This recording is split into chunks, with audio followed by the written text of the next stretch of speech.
about the topical preparation is you don't have to pack tightly and don't have to pack for long.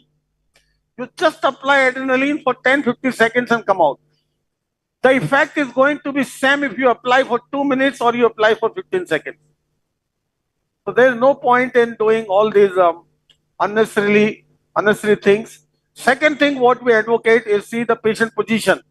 15-degree head up, reverse Trendelenburg position to facilitate venous drainage from the head. That is very important. Third is BP. See, look at the monitor. We never ask our anesthesiologist for the hypotensive anesthesia. Look at the BP.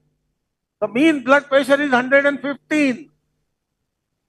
And I'm fine with that.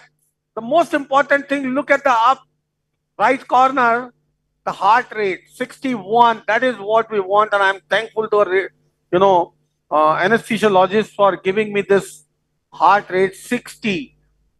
This will reduce the cardiac output to reduce the capillary bleeding. So what we want from our anesthesiologist to add on to the optimization of this field is to give us low cardiac output by means of giving us low heart rate. And that is what we love it. And this heart rate, see, in spite of using such adrenaline responses, it is stabilized at 61. See, this stabilized at 61, 61, 62, 61, 62, and that is what we want. See, we haven't infiltrated at all. We haven't infiltrated at all, and you'll find ultimately the surgical field to be as good as what we want. Satish sir, Yes, please. I'm from Nagpur here. What is the concentration of adrenaline? Concentration in this particular patient I am using is 1:2. I mean 2 ml of saline and 1 ml of adrenaline? Yes. Okay. And another concern is This whether... is variable depending upon the profile of the patient, age of the patient.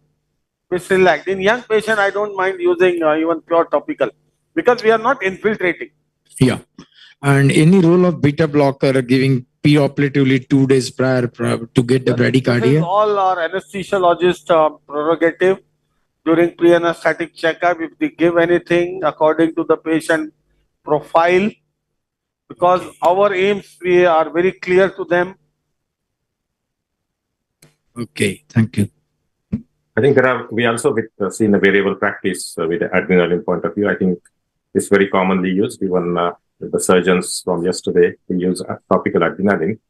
So 1 in 1,000, that's how you get the adrenaline. That's the neat adrenaline, pure adrenaline Dr. Satish is alluding to.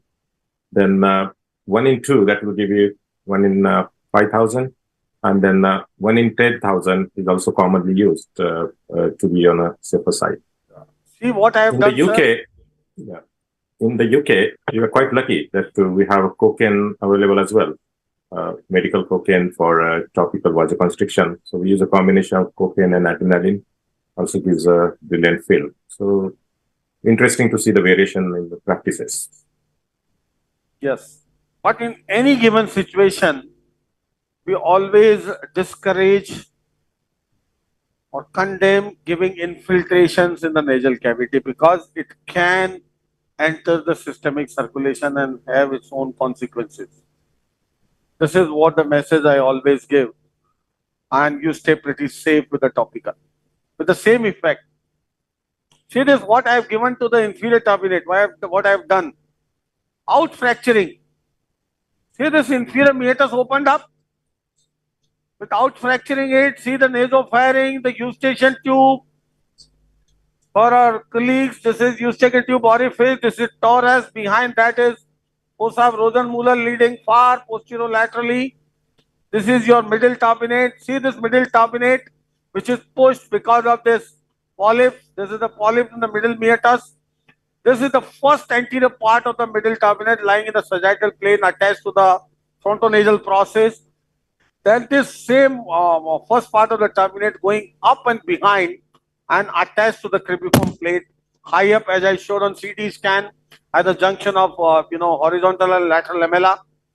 Then this is the second part of the turbinate which is, coursing medially from here. See this turning medially, forming the ground lamella to separate the anterior from the posterior group of cells. That is coronal, plays in the coronal plane, plays in the coronal plane. This is ground lamella. See, that is ground lamella lying in the coronal plane.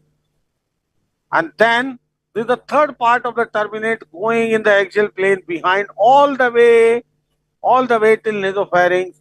It inserts on the perpendicular plate of the palatine bone or even to the sphenoid in the roof of the nasopharynx. So this is all, this turbinate is very important. We need to respect this turbinate. What all this turbinate need is respect. And what we can do for that, just don't disturb this. Don't disturb this turbinate. Don't manipulate too much with the turbinate so that it remains medialized and the ethmoidal axis remain opened up. Then the further anatomy in the lateral wall, if you see, this is your inferior turbinate, below is the inferior meatus where the nasolacrimal duct opens. That is not our area of interest in this case. Then this anterior flat area and some prominences. See, this first prominence belongs to the nasolacrimal system. Behind that, this second prominence, see carefully, this belongs to the uncinate process. This is a vertical part going variably high up. Most likely it inserts laterally onto the lamina, but it can be somewhere in in unusual cases can insert on the, turbinate or the skull base anywhere. You have to stay careful. And posteriorly, this horizontal portion, it goes variably behind, either to insert on the perpendicular plate of the palatine bone or merge or ends in the inferior turbinate somewhere. So this is uncinate, and how to identify even in the massive polyp situation when it is deformed. See this, best way. See what I am doing. Only mobile structure in the entire lateral nasal wall is this uncinate. No other fixed structure, no other, regular structure is mobile. This prominence belongs to the nasolacrimal duct. Behind that is bulla going to be, which is obviously compressed because of the polyp. And this is your uncinate, which is a mobile structure. So now my first part of the surgery, it starts with the debridement of these polyps in the middle meatus. See what I'm using is a Geomet shaver, micro debrider, and what for the junior colleagues, once they use the shaver, it has to be used under vision. See this, bring this shaver at the nasal cavity and follow with your telescope. Bring out under telescopic vision, introduce under telescopic vision. While cutting, keep all the cutting edges in view. See this. Never use blindly. Never use blindly. See this? I am just taking off all these polyp prolapse in the middle meatus.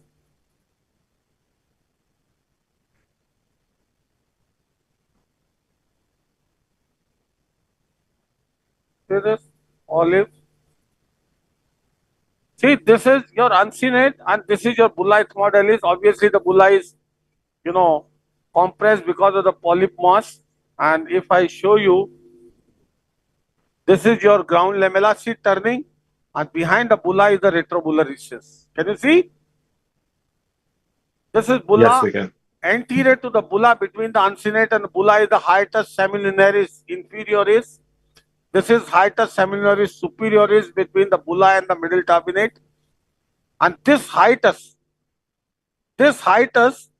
leads laterally into a three-dimensional space here in fundibulum, into which laterally opens the maxillary sinus ostium.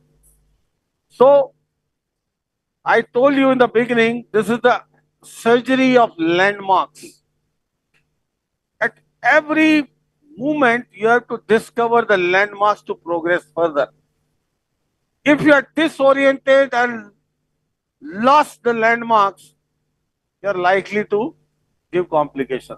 See the beauty of the marrow cell. After every step, you can use this soaking in adrenaline and applying to the same area to achieve the field. Look at the field.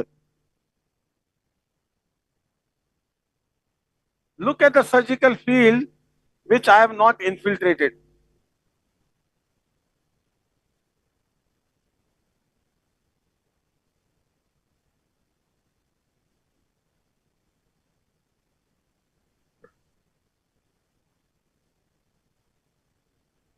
Every time you have to optimize your surgical field. Dr. Okade, Yes, Dr. Sati. are you happy with the surgical field here? Yes, brilliant. Yeah, it's a good decongestion. We have all Only the topical. landmarks in view. Only And topical. we- See this. If your landmarks are not visualized, you're likely to give complication. Single biggest reason to the complication is surgical field. I Now, will re-emphasize to our viewers that how meticulous and diligent Dr. Satish is about getting the right field, right decongestion, and right visualization. now see, the surgery starts, the endoscopic sinus surgery starts with uncinectomy. There are many ways, I remember Professor Stemberger's initial teachings when the Messer Klinder and Stemberger devised this and propagated. They would use the sickle knife to remove this uncinate in toto from the lateral nasal wall till end. You can do that. But over the period of time, what we realize, I will show that what we believe, this uncinate, upper part of the uncinate, is the closest structure to the orbit. If you are not careful, even during the first step of the surgery, uncinectomy, you can enter into the orbit accidentally, and then that will disappoint you, that will, ruin your temperament, and the entire thing is spoiled. So our policy now is to use a reverse biting. See this reverse biting tool? Reverse biting forceps, open it, engage in the hiatus, turn it little down to stay away from the nasolacrimal system and bite through. See this?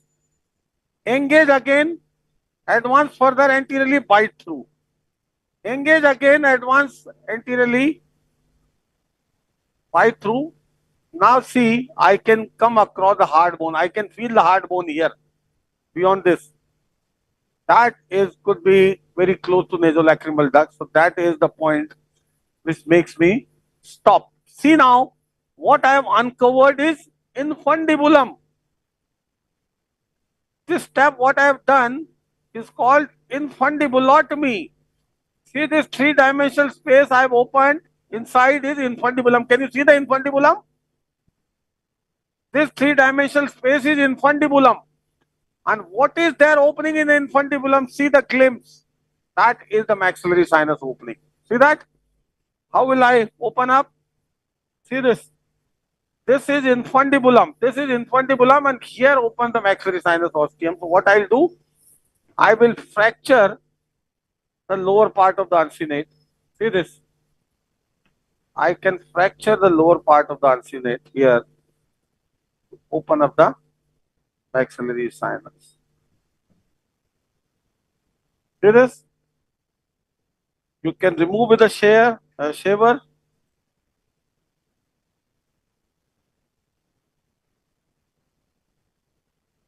See, this is lower part of the uncinate. I have fractured a bit. I can take this with a shaver, with a through biting, whatever.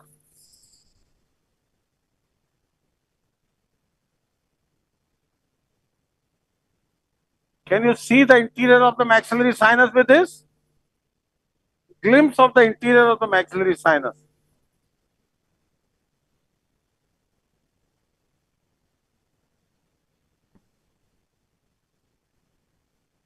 That is the maxillary sinus from inside. And this is the uncinate plate. See the horizontal uncinate plate. See this? Can you see very clear? Yes, Dr. Sati. And see now I can widen this middle meatal antrostomy. This is my maxillary sinus.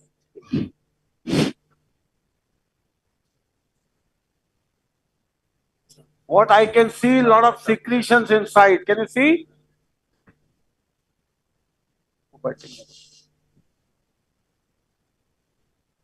See now how big this middle meatal antrostomy can be. People have defined from type 1 to type 4, but it all depends upon the need. All depends upon the need, you know. In massive mucosal disease, yes, we give a mega middle meatal antrostomy. In a limited disease, you are not supposed to. This is my middle meatal antrostomy. Can you see very clear? Yeah. This is not a mega one, and I don't need that as well. The reason being, I don't see any massive disease inside the maxillary sinus. There is disease, minimal secretions, the mucosa looks not bad. See the secretions? Mucin. Looks like some fungal material as well. Yeah. See, fungal mucin, looks like fungal mucin. The mucosa is, see this, good, reversibly, damaged kind of edematous mucosa. What all you see is this fungal mucin, Martha. And so I will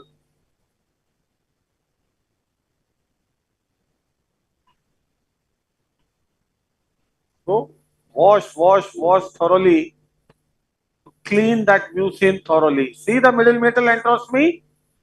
Yeah. Yes. Yeah. All secretions cleaned off. Yeah. This is type 1 to me, type 1 sort of antrostomy. If I need a bigger one, had there been massive disease, I could remove this entire medial wall right till behind the posterior wall.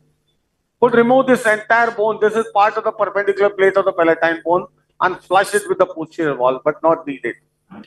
Even more required in massive allergic fungal sinusitis, I can remove this part of the inferior turbinate and flush it with the floor.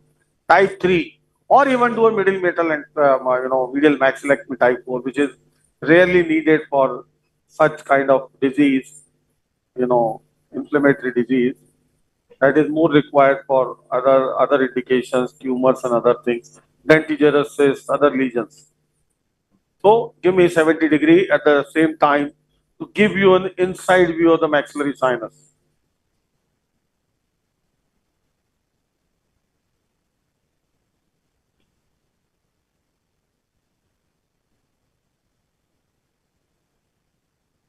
See with the 70 degree? Yes, sir.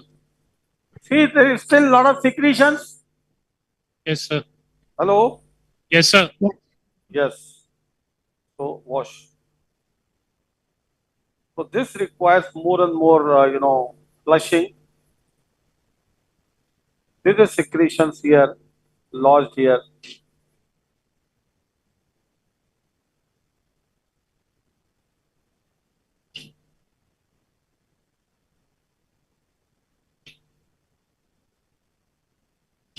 Much better now. Yes. Still we will, mop with the marrow cell. So this finding, Dr. Satish, is going to change your medical management further. From the Pardon? I- This finding. yeah, Yes. this finding. What is Yes. your medical management after So finding this is this? basically, allergic mucin. This is a variant of fungal sinusitis, allergic fungal sinusitis, though it is not very massive, but this requires long-term surveillance, long-term steroid irrigation, because this is allergic.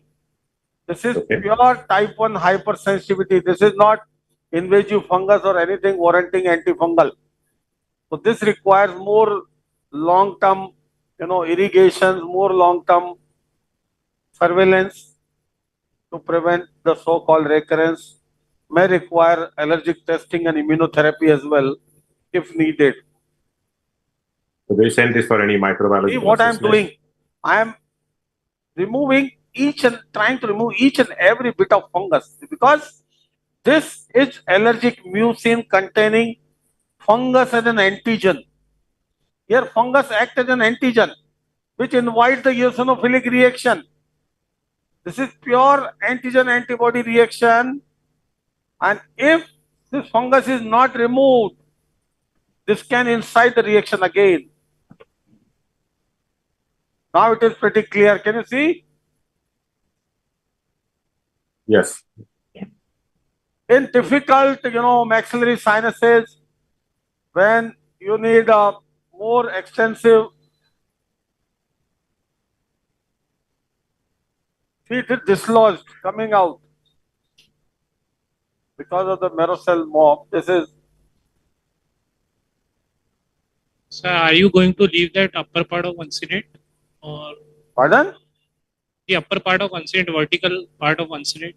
Upper part of? Uncinate. Yeah, we'll remove.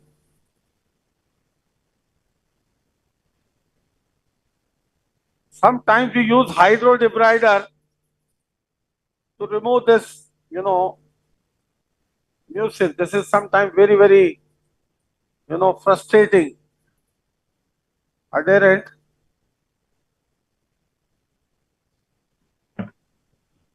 And we need a strong suction now.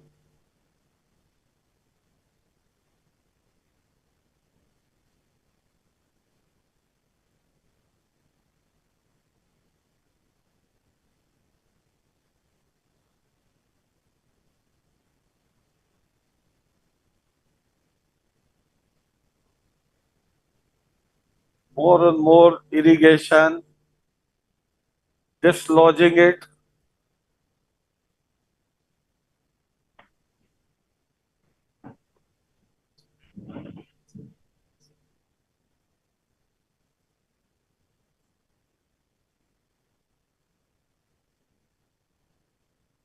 Yes, now. So this is how you need to clear it more effectively. Sometimes it is more and more, dislodged to the lateral reaches of the maxillary sinus or far anterior, not able to access in spite of the curved instrument. Then I can come with another port from the sublabial root with my telescope from the nose and my debrider and suction from the anterior part to tackle that most inaccessible, which is not required in this case, but in other massive diseases in that region. See this, dislodge with the Merocell mopping.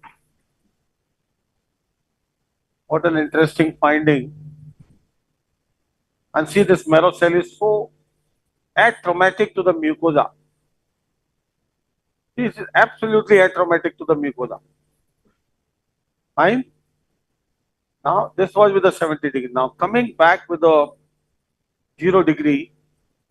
Now, my next goal is to remove the upper part of the uncinate.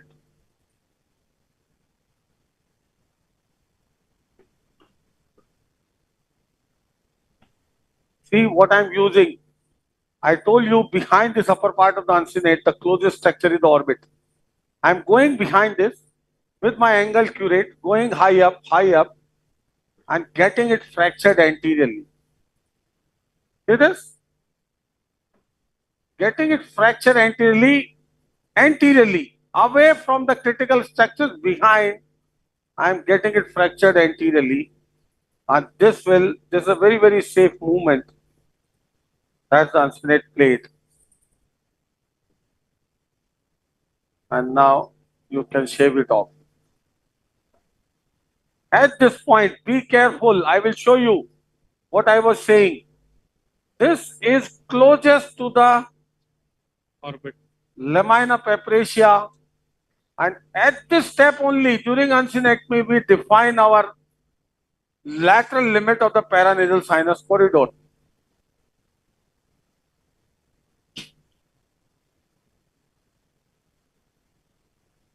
That is lamina papracia. See, this is lamina papracia. Yes. That is lamina. Can you see? Yes, sir. And so at this point of time only at the beginning of the surgery, we can define our lateral limit of the entire, paranasal sinus labyrinth. Now see what I have done. Remove this and uncovered some recess. Completely uncovering this.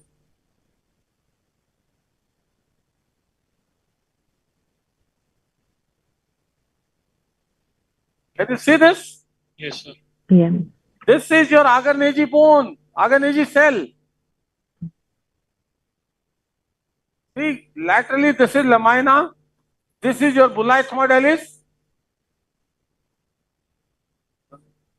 See, this is your middle metal antrostomy. This is your lamina peparia laterally here. This is your bulla ethmodalis attached to the lamina.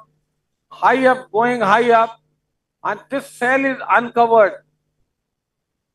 See this Agarneji. Yes. And see this upper part of the uncinate forming the medial wall of the Agarneji. See the beautiful anatomy here. I hope you are all oriented. Yeah, yeah. Yes. It's quite clear. Now, at this point of time, I will change to 70 degree. See this, the Agarneji uncovered. See how the Agarneji is lying anterior to the axilla as a prominence. See where the Agarneji lies. This is axilla of the middle turbinate, and this Agarneji is lying anterior to this as a bulge. This is what Agarneji is, which is bounded medially by this uncinate process. This uncinate forms the medial wall of the Agarneji. And then it turns laterally above the Agarneji, behind the Agarneji, to insert on the lamina peparia, making the frontal recess pathway lateral, medial to it. At this point of time now, back. I will change to 70 degree now. Let me, after this step, like after every step, back with the marrow cell.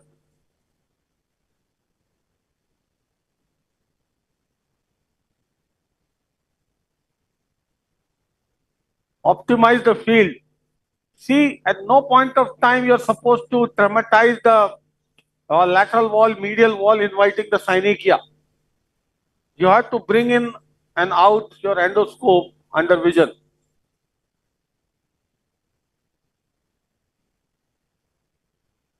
Now with the 70 degree. This is my preferred telescope for many regions. This is a versatile telescope. See this now. 70 degree, this is your middle metal antrostomy.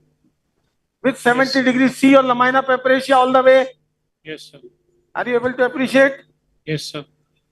This is your lamina peparia. This one, this is the medial wall of the orbit. See this thin Yes, sir. bone. And this is your bulla, which is attached onto the lamina peparia. And this is your Agarneji cell. And this Agarneji is like sitting on the mouth of the frontal drainage pathway. How can you see this? How can you remove this? Agarneji is always attached to the anterior wall of the frontal pathway. How can you go? See this. This is your uncinate. See this uncinate? This is your turbinate. I mentioned all the time. When you use instrument in the frontal recess, always direct laterally. For all the cells which are attached to the anterior wall, the treatment is go behind and fracture them anteriorly. See this? Yes. Agarneji fractured out, and this will open up the frontal recess. Now I'll tell you why I have taken the 70 degree for regions. See, I have fractured the Agarneji.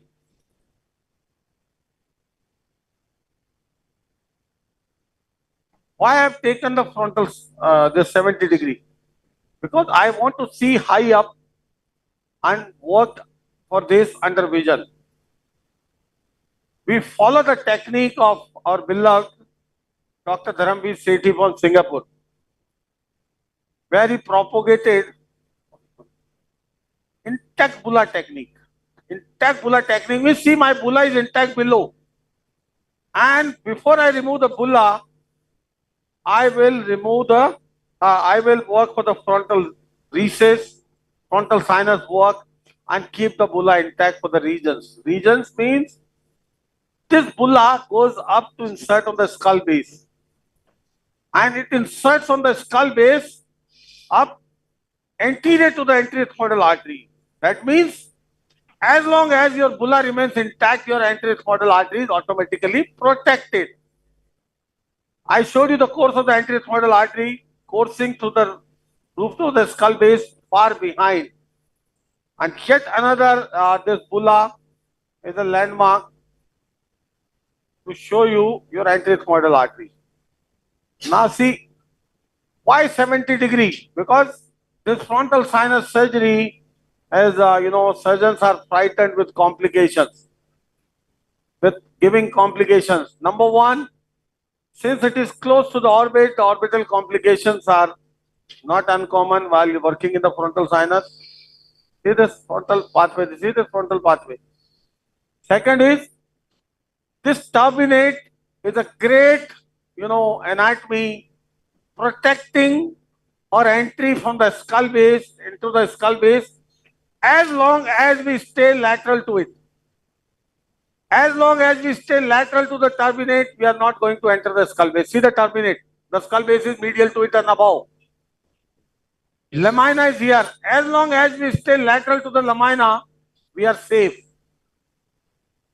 As long as we keep the bulla intact, we are safe from damaging the anterior ethmoidal artery. And see these three landmarks with 70 degree, you can see all of them in one view. Can you? Yeah. Yes, sir. Yeah. Yes. And that is the beauty of 70 degree. Why I'm using 70 degree here? Because I can see all my three limits, which I am not going to violate to prevent complication. Limit number one, once again, that is achieved only with a 70 degree. See, I have to work in the frontal here. As long as I stay lateral to the turbinate, I am not going to damage the skull base and CSF. This is lamina. As long as I don't cross this limit, my orbit is protected. This is bulla. As long as I keep the bulla intact, my anterior ethmoidal artery is protected. So, all these things, my 70 degree allows me to visualize in one picture. And that will help me reaching out my frontal sinus work without any issue. See this. Yeah, very clear. I hope it is very clear. Yeah. See, with 70 degree, everything is in under vision.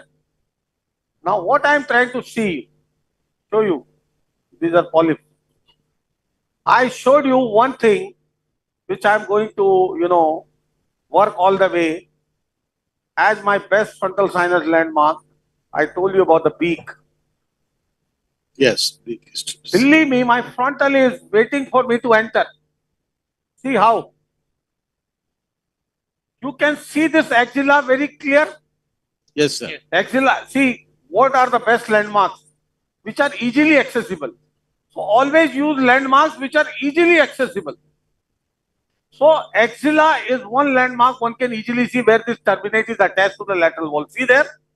Yeah.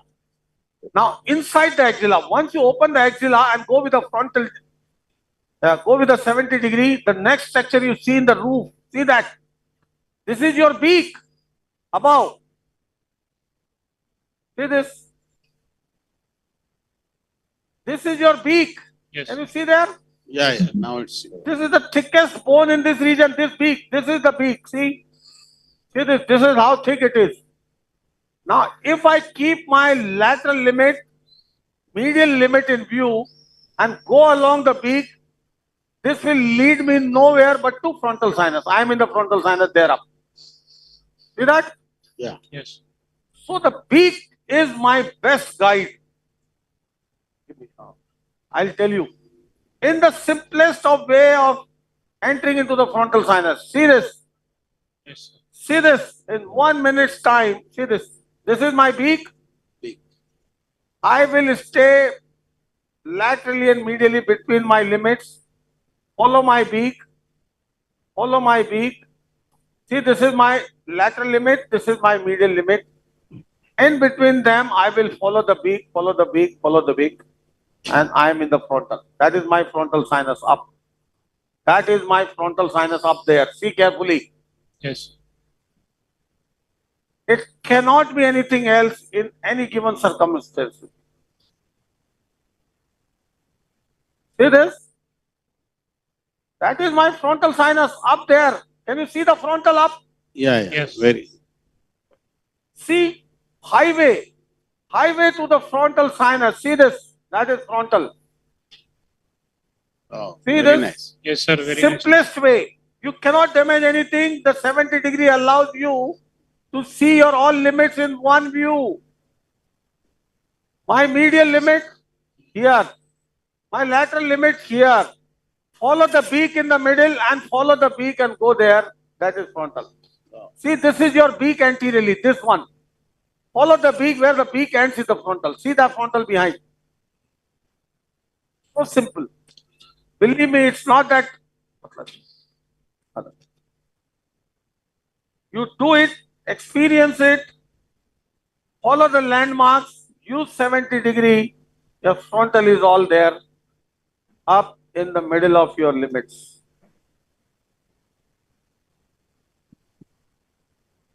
Believe me, out of all sinuses, the frontal is bound all around by the bone. If you follow the landmark, this is simplest to, identify and reach out. The reason being the thick bone all around.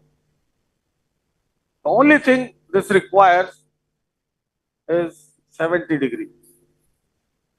So during cadaver dissection, we always, propagate everybody to get used to 70-degree, to get used to identifying landmarks with the 70-degree, to get used to instrumentation with using the 70-degree.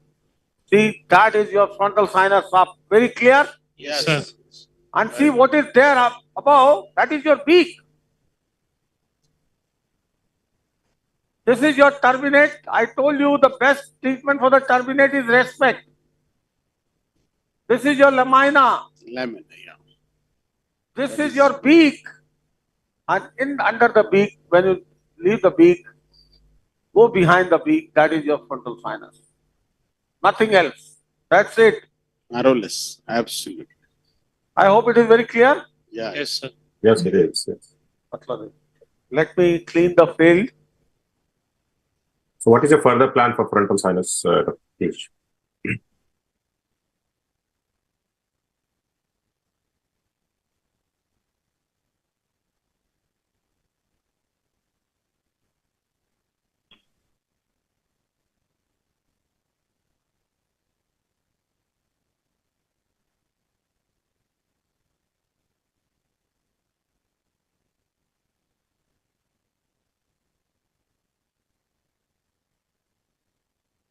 So it looks like, Catherine, you got a frozen picture.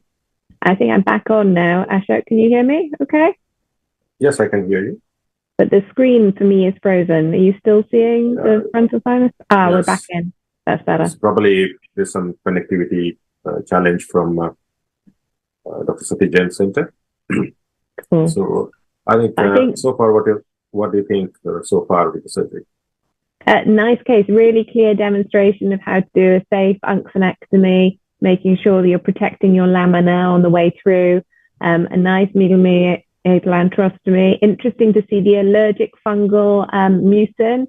And I like the Mericel patties. I use those as well to clear it out. And my registrars know I use them like a mop, particularly if there's fungal sinusitis and it's really difficult to get around all the maxillary sinus. So I quite often use the Who visor with one of those patties on and wipe around the maxillary sinus, or a curette with a patty to clear it out. So it was quite nice to see somebody else using that technique as well. So it was good to see it being cleared. and then going up and clearing the remainder of the uncinate and getting a great view into the frontal sinus at the end, protecting all the landmarks on the route and showing the real key and anatomical structures as we went through. So you had your middle turbinate, you weren't disturbing the attachment of it, opening the aga, which is quite a nice big aga to give your access on up into that frontal sinus, and clearing all the polyps on the way up. Interestingly, I usually send my polyp from each side for histopathology. We like to get an eosinophil count on the polyps if we can. So not that we are able to give biologics at the moment for patients unless they have asthma in the UK, but certainly in the future we may have more tailored medications we can use. So having an underlying eosinophil count and knowing the type of inflammation the patient's got is quite useful. But yeah, nice case to see. It's good. Yeah, absolutely. I mean, it's a good practice to get the histological assessment and better with the eosinophilic count if you are able to. And I agree with the technique of using the Merosal patties and dealing with all the mucin in the sinuses, making every effort. So what I appreciate is diligence and meticulousness in achieving a good decongestion, good access. And if there are any trainings, it's a fantastic place to see. And how to feel confident without fearing of these scare structures, as we say, the anterethmoid artery, the skull base, the orbit. These are the three things when we are really worried about when we're doing the sinus surgery. So he gives a very good structured approach about protecting the structure so that the younger surgeons should feel more confident. If they know that they have the lamina intact, they know they're not going to penetrate the skull base. They can see where their lamina patricia is when they are not going to damage it. And intact bulla technique, great technique, and that protects your anterethmoid artery. You know you're safe on that count as well.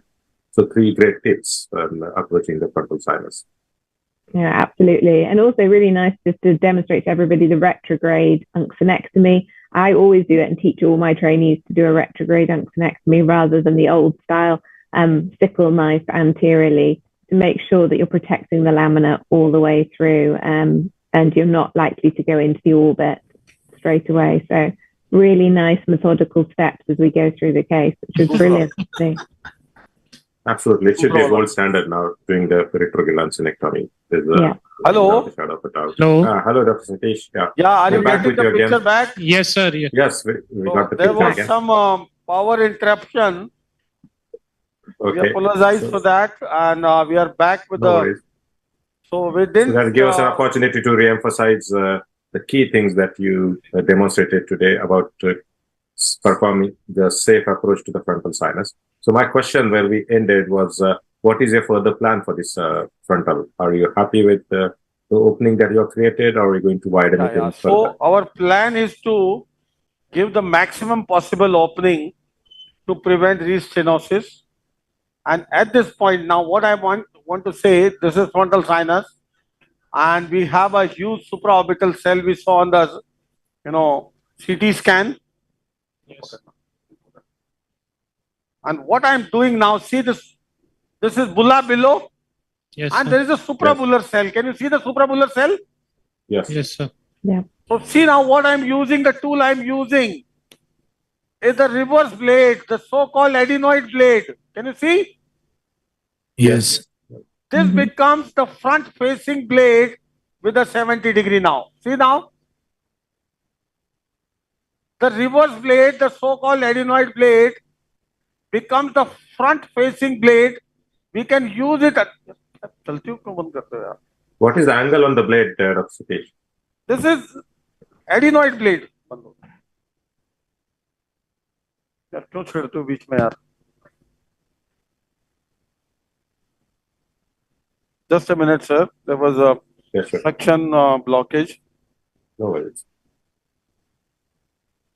Now just checking on the angle of that adenoid blade. Yeah. So that adenoid blade is actually a reverse facing blade, and we condemn it using for adenoidectomy because it's a rear facing blade, and you actually don't see the cutting edges over there.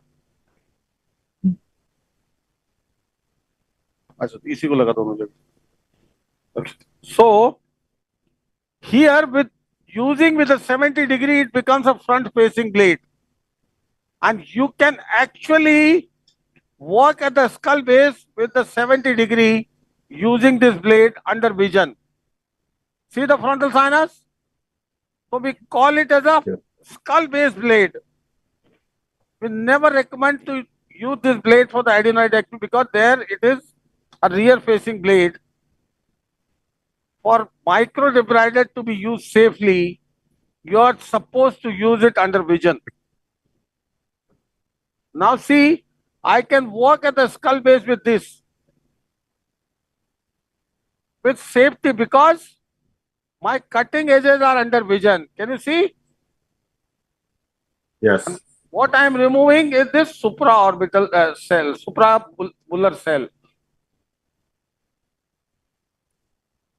So do you tackle with this cell before you tackle with the bulla? Yes, bulla is still intact, which is my, That's interesting. yeah, safeguard to the anterethmoidal artery. See, I am working at the frontal sinus. I am working at the supraorbital cell, yet I am not bothered about the anterethmoidal artery. See this frontal sinus. I am least bothered about the frontal caudal artery yet because my bulla is covering it. I will show you once I remove the bulla how it was protecting my artery. God has given us such a fantastic landmark, and we are indebted to Dr. Sethi, Dr. Dharmveer Sethi from Singapore, for bringing this to our, appraisal and popularizing this. I am die-hard fan of him for his technique, this intact bulla technique, which is really,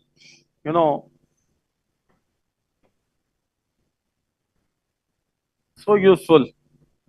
It is interesting you mentioned about Dr. Sethi, and GRN has a very special relationship with him. So he was the first surgeon to perform live surgery for our first ever live surgical event. That was in 2013. So he broadcast all his frontal sinus surgical techniques from Singapore. Yeah. So, great surgeon, and really privileged to have you as our surgeon who Yes. inaugurated It's GRN. superb, and we are lucky to be his friends, his students.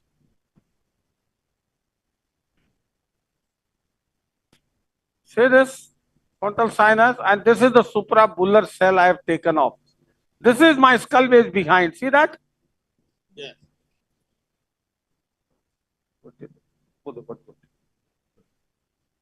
See my bulla. This is my bulla, and see where the bulla is going to the skull base. See this bulla is going to the skull base. See this? See with the 70 degree, this is bulla. And this is going all the way to the skull base, and where it is attached to the skull base, the anterethmoidal artery is behind that. That is what the anatomy we are exploiting actually. Now, 60. To widen the frontal sinus to the maximum. Earlier people would calculate that 8 mm opening, 1 centimeter opening, this opening is adequate. You don't believe it is because every sinus anatomy is different. You can widen maximum possible to the limits. See, my lateral limit is orbit. So I'm widening this till orbit. See the frontal sinus? Yeah. Everything under vision with 70 degree. So that I can give the maximi limit, lateral limit, lamina. See my medial limit, terminate. Yeah. And see my inferior limit, the posterior limit Bulla. is this bulla. And that is what now I have opened this frontal to the maximum. I will still widen the bony partition between this and the supraorbital to give a more wider opening. See now, that is your frontal sinus. Adequate opening? Absolutely. That is your frontal sinus. Remove the suprabular cell. Again, to reorient you, my limits which made me do this, this is medial limit, terminate, this is lateral limit, orbit, and this is anterior limit, beak. See the beak, thick bone. See now how this thick bone ended behind into the frontal sinus. Can you see? Wow. Yeah. So when you see this thick bone, the beak, even if you are blind and going behind, following your medial and lateral limit and staying between them, you cannot go anywhere but in the Frontal sinus. frontal sinus. That is the beak. And see, in this beak region, there is no critical structure in the beak region. No critical. This is most anterior structure. That's why the draft techniques are very safe technique, because you work in the area where there is no critical structure running through. Only you have to be careful about the medially skull base laterally orbit. And for to guide, to prevent entering there, crossing your limit, there are landmarks which are under vision. See that? Frontal sinus again and again. I hope it is very clear to everybody. Yes. It is like a box. It is like a box. See my frontal sinus work, keeping the bulla intact.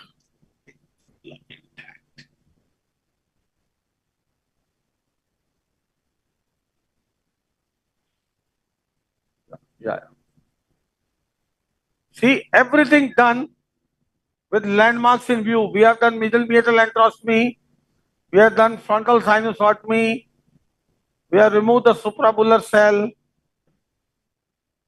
What is to be done with 70 degree, we should understand. Now, the most important thing I am going to show you, why intact bulla. What bulla was doing for us so far. See this.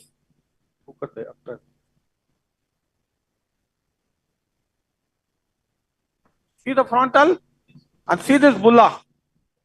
See this bulla, I am elevating this bulla now. See this? See this bulla. Yeah. And see where it is going and where the artery is running. You will never forget in life. Why we are making noise of this intact bulla?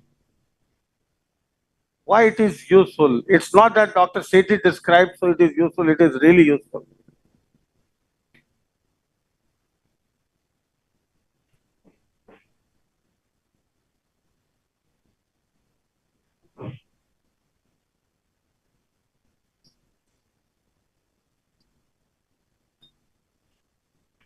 See this.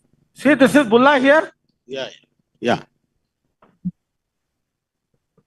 This is bulla, and this is attached here. Some fungus. See some fungus material? Yeah. This is the upper attachment of the bulla which I am dividing. See this breaking. That is the upper attachment of the bulla I am breaking.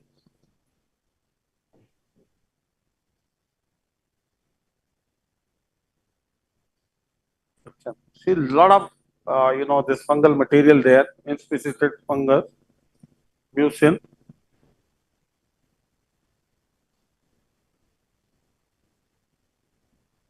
So the stronger. See the. Now I am working at the anterior roof. My limits are very clear. I terminate all the time in view. See now carefully, once I have removed this. That is your anterior roof. See this? Yeah. This is your anterior roof, and this is your vessel which is running behind. Can you see that? Yeah. Yeah. I will show you. Let me remove this bone first.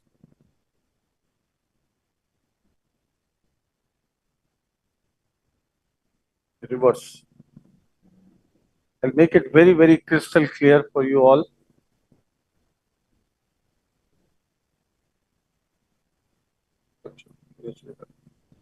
See this, again my reverse blade to define. See this is skull base. This behind is the ethmoidal roof, this is frontal sinus. And see, this was the attachment of the bulla. And this is where the anterethmoidal artery running. This oblique structure running is the anterethmoidal artery. Can you see this? Underneath my debrider, this one. Yeah, yeah. Hello? Yes. Yeah. Yeah, we can This clearly is your see. frontal sinus. See this? Mhm. Behind the frontal sinus, this is your supraorbital recess. See, far laterally going up. Yeah, yeah. And behind the supraorbital recess is your anterethmoidal artery. So clear. It's so This is your behind. frontal sinus. Mhm. This is your supraorbital recess. This is your ethmoidal artery. And this is part of the ethmoidal roof. I hope everything is very clear. Yes, beautiful. So- Very Let graphically me shown. clear more. Let me remove this bulla. So there are variety of, see, this could be a bony, attachment of the part of the bulla here, thick bony attachment. So now let me remove the bulla completely. Hello. Yeah. Sir, when we take the specimen for biopsy at the start of the procedure or in between when you feel? Pardon? Sir, when we take the specimen for biopsy, The specimen for biopsy, from, for histopathology. so you take the polyp. If it is a polyp, the best, Okay. most representative is the polyp.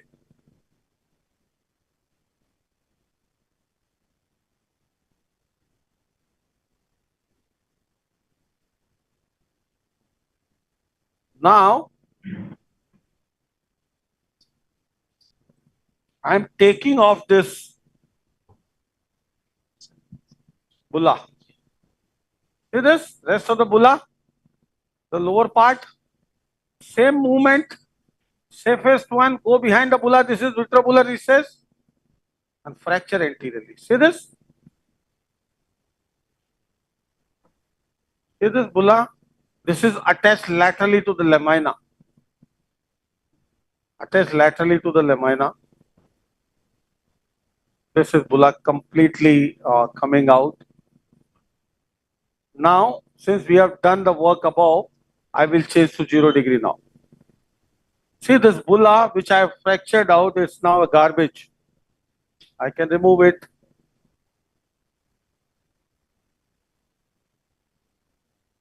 And what is their structure behind this bulla? This is ground lamella.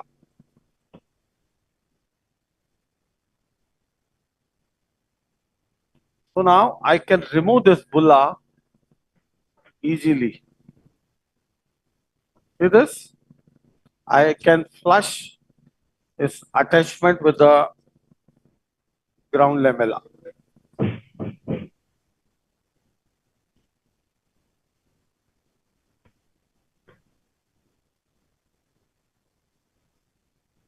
That's the ground lamella. Oh, lamina peparissia. This is lamina peparissia where the bulla was attached to. See very carefully. That is lamina peparissia where the bulla was attached to. So now we can see even with the 0 degree the roof of the ethmoid. I hope the picture is very clear for you. See the Yes, frontal with the 0 degree, frontal with 0 degree. See inside, that is beak, supraorbital recess. And this was the attachment of the bulla to the lamina peparissia which I have flushed. It is completely flushed.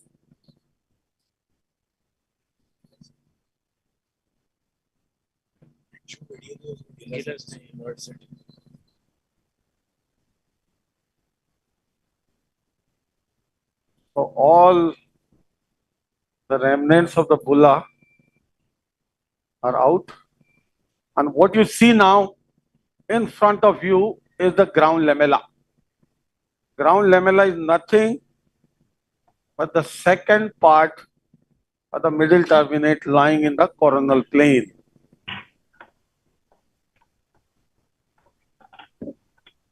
Yeah.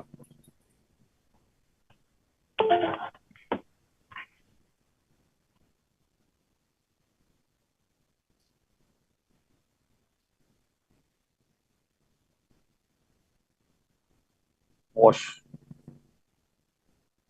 So now my picture is very clear at this point of time. See the entire frontal sinus,